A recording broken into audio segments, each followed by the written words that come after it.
తిరుమల శ్రీవారి దర్శనానికి వచ్చి ఘాట్ రోడ్లో పోగొట్టుకున్న నగదు బంగారు ఆభరణాలు కలిగిన బ్యాగును గంటల వ్యవధిలోనే అప్పగించాడు ఒక డ్రైవర్.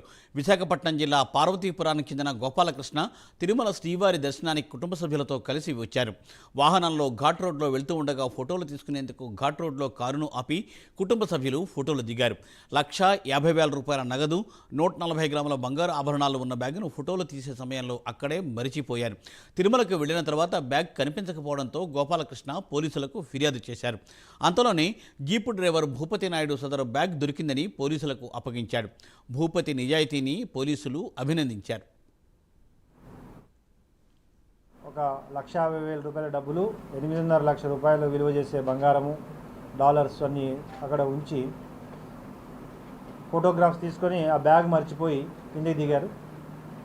తర్వాత పోలీసు వారిని ఆశ్రయించారు. మా పోలీసు వారు అందరూ కూడా అలర్ట్ అయ్యి అన్ని కోణాల్లో విచారణ జరుగుతున్న సమయంలో మన భూపతి నాయుడు అనే వ్యక్తి తన జీప్ ట్యాక్సీ డ్రైవర్, సొంతంగా ట్యాక్సీ నడుపుకుంటున్నాడు.